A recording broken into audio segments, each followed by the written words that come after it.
रामलला के प्राण प्रतिष्ठा में मिलने वाले अक्षत का क्या करें। काफी लंबे इंतजार के बाद अयोध्या में राम जन्मभूमि पर मंदिर का निर्माण हो गया है, जहां 22 जनवरी 2024 को रामलला की मूर्ति की प्राण प्रतिष्ठा की जाएगी। देश ही नहीं बल्कि दुनिया भर के लोग इस दिन का बेसब्री से इंतजार कर रहे हैं और इसके साक्षी बनने के लिए अयोध्या नगरी पहुंच रहे हैं। देश भर में इस दिन को पर्व की तरह मनाने की तैयारी की जा रही है, जिसके लिए हर गांव, गली और घर में खास अंदाज में न्योता भेजा जा रहा है। रामलला के प्राण प्रतिष्ठा के लिए राम भक्त घर घर जाकर न्योता दे रहे हैं।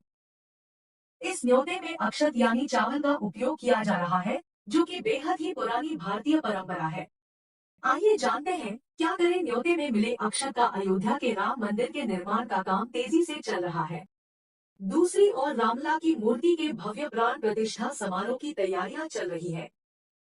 ऐसे में कोई घी, चीनी तो कोई सब्जी अपने आराध्य को अर्पण कर रहे हैं, मगर सबसे खास सौगात रामलला की ननिहाल से आई है। भगवान की ननिहाल से 3000 टन सुगंधित चावल भेजा गया है, जिससे प्राण प्रतिष्ठा के बाद रामलला का भोग लगेगा। एक भारतीय परंपरा के अनुसार प्राचीन काल में लोग एक दूसरे को किसी उत्सव या कार्यक्रम का न्योता देने के लिए अक्षत का उपयोग करते थे। अक्षत यानी चावल देकर लोगों को निमंत्रण भेजा जाता था। इसके लिए हल्दी में रंगे हुए पीले चावलों का उपयोग किया जाता था। हिंदू धर्म में अक्षत का विशेष स्थान है और कोई भी पूजा पाठ, अनुष्ठान या धार्मिक कार्य अक्षत के बिना पूरा नहीं होता।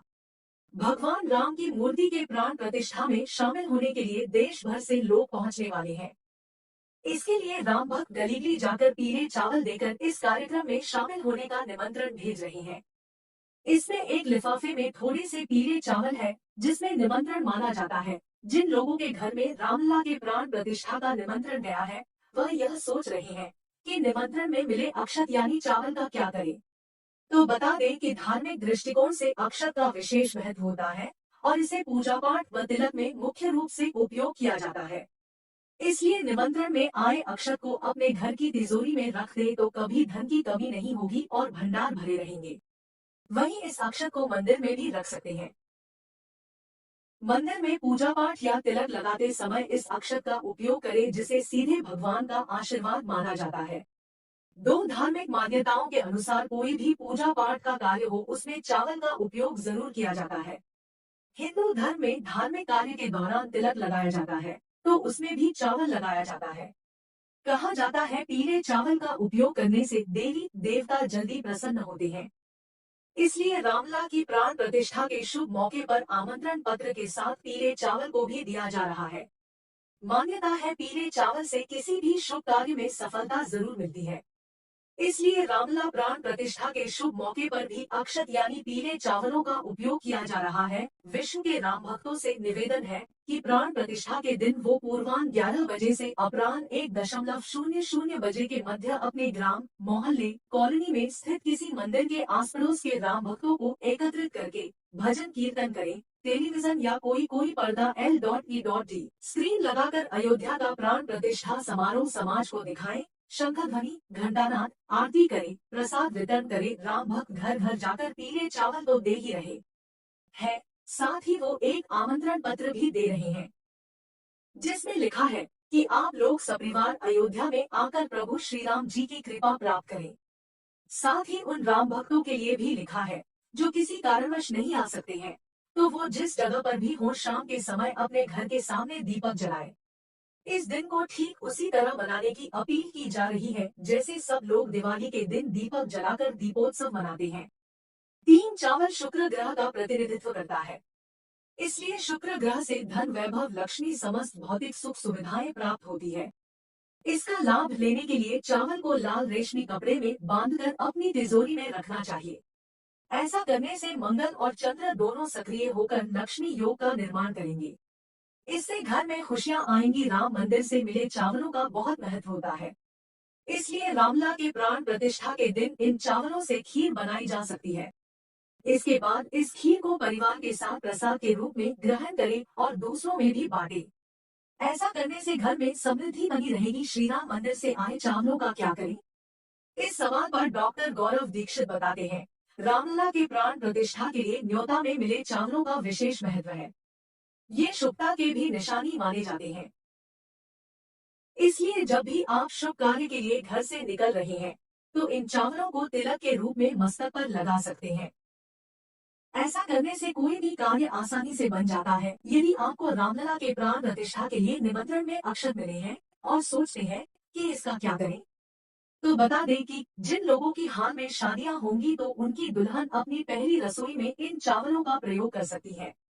ऐसा करने से घर में खुशहाली आती है और घर में मेलमिलाप बना रहता है। धार्मिक दृष्टिकोण से अक्षत का विशेष महत्व होता है, इसलिए इन चावलों को पूजा पाठ में उपयोग किया जाता है। इसके अलावा जिन लड़कियों की हाल में शादी होनी है, उनके पिता उन्हें सौभाग्य के रूप में राम मंदिर से आए चावलों से कन्या दान कर सकते हैं। ऐसा करने से जिस घर में बेटी जाएगी, वहां बरकत होने लगेगी। 4 इस अभियान में विश्व हिंदू परिषद विहिप ने हर ग्राम बस्ती तक पहुंचकर प्रत्येक हिंदू को पीले चावल देकर अयोध्या में श्री रामलला के नूतन मंदिर में प्राण प्रतिष्ठा के पावन मौके पर अयोध्या पहुंचने का आमंत्रण देने का बीड़ा उठाया है।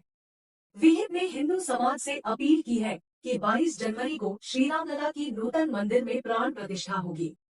प्राण प्रतिष्ठा में अधिक से अधिक हिंदू समाज को अयोध्या में रामलाल के दर्शन करना चाहिए। जो लोग घर में रहें, उन सभी को यह कार्यक्रम समूह में देखना चाहिए और मंदिरों में भव्य आरती हो। उस दिन दीपावली जैसा वातावरण संपूर्ण नगर, ग्राम, बस्ती में तैयार हो। हर घर में भगवा पताका, रंगोली, विद्युत साज सज्जा, आतिशबाजी व दीप जलाकर मप्र में उत्सव का वातावरण बनेगा। श्री राम जन्मभूमि तीर्थ क्षेत्र ट्रस्ट के महासचिव चंपत राय ने बताया कि प्राण प्रतिष्ठा से पहले भगवान के सम्मुख अक्षत का पूजन होगा। अक्षत यानी जिसका क्षय नहीं है, टूटा हुआ नहीं है। चावल और वो पूजित चावल देश भर में एक सिस्टम के अंतर्गत वितरित होंगे और निवेदन किया जाएगा कि अनंत उत्सव के दिन प्राण प्रतिष्ठा का कार्यक्रम अपने अपने मंदिरों में मनाएं। 5 ट्रस्ट की तरफ से चंपत राय ने बताया कि प्राण प्रतिष्ठा के पश्चात भगवान का जो विग्रह प्रतिष्ठित होगा उसका फोटो लिया जाएगा और उस फोटो को छपवाया जाएगा। अयोध्या आने वाले प्रत्येक दर्शनार्थ को वह फोटो प्रसाद के साथ दिया जाएगा ताकि 1-2 साल में ही हिंदुस्तान के कम से कम 10 करोड़ लोगों के घरों में वह चित्र पहुंच जाए। महामंडलेश्वर स्वामी रामगोपाल दास ने भी समझाया है कि ये अक्षत निमंत्रण क्या होता है। उन्होंने बताया कि अक्षत का शाब्दिक अर्थ है जिसका क्षय न हो। उन्होंने कहा कि भारतीय दर्शन में मृत्यु के पश्चात राम नाम सत्य है कहा जाता है। श्री राम के रूप में मरने के बाद भी हम बने रहते हैं। उन्होंने कहा कि अक्षत आत्मा का ध्यान कराता है। उन्होंने समझाया कि ट्रस्ट ने इसका प्रतिनिधित्व दर्शाया है कि ऐसा मंदिर बने जो कभी नष्ट न हो। निर्माण में भी इसका ध्यान रखा गया है। महामंडलेश्वर स्वामी रामगोपाल दास ने समझाया कि हमारा संबंध भगवान से अक्षत का है। जीव का ईश्वर से नित्य संबंध होता है, यानी ऐसा संबंध जो कभी नष्ट नहीं होता। उन्होंने कहा कि भगवान के साथ हमारे अनंत संबंध होने, मंदिर के सनातन होने का प्रतीक ये अक्षत है। धान के ऊपरी हिस्से के निकल जाने के बाद जो चावल बचता है, अक्षत में उसका उपयोग किया जाता है। कहीं कहीं हल्दी, सुपारी और तुलसी दल का प्रयोग भी किया जाता है। उन्होंने समझाया कि गोस्वामी तुलसीदास ने भगवान श्री राम को दही भात खाते हुए देखा था, इसीलिए इसे महाप्रसाद भी कहा गया। उन्होंने कहा कि अक्षत के माध्यम से जो न्योता दिया जा रहा है, वो ईश्वर की अंतरात्मा का प्रतिनिधित्व कर रहा है। धान का ये हिस्सा धन्यता की ओर ले जाए, इसकी कामना की जाती है। शादी विवाह में भी धान का इस्तेमाल होता है ताकि धन्यता बनी रहे। इसीलिए अक्षत के माध्यम से निमंत्रण दिया जा रहा है। इस तरह राम मंदिर की प्राण प्रतिष्ठा का न्योता सिर्फ प्रधानमंत्री नरेंद्र मोदी को ही नहीं गया है, बल्कि आम श्रद्धालु भी अक्षत निमंत्रण के माध्यम से इस कार्यक्रम से जुड़े रहेंगे। अपने आसपास के देवस्थानों में पूजा पाठ एवं आरती में हिस्सा लेंगे। पुराने काल में भी अक्षत के माध्यम से ही लोगों को शादी ब्याह या अन्य कार्यक्रमों का निमंत्रण दिया जाता था। कार्ड के साथ भी अक्षत भेजे जाते थे। अक्षत के चावल पर्व त्योहारों में पूजा पाठ के दौरान भी इस्तेमाल में लाए जाते हैं। नोट: यह तमाम जानकारी जनरुचि को ध्यान में रखकर दी जा रही है। ज्योतिष और धर्म के उपाय और सलाहों को अपनी आस्था और विश्वास पर आजमाएं। कंटेंट का उद्देश्य मात्र आपको बेहतर सलाह देना है। इस संदर्भ में हम किसी प्रकार का कोई दावा नहीं करते हैं। प्रिय दोस्तों, आज के वीडियो में बस इतना ही। हमारे द्वारा दी गई शास्त्रों अनुसार जानकारी आपको अच्छी लगी हो तो वीडियो को लाइक, शेयर एंड सब्सक्राइब और कमेंट बॉक्स में जय श्री राम अवश्य लिखें। धन्यवाद।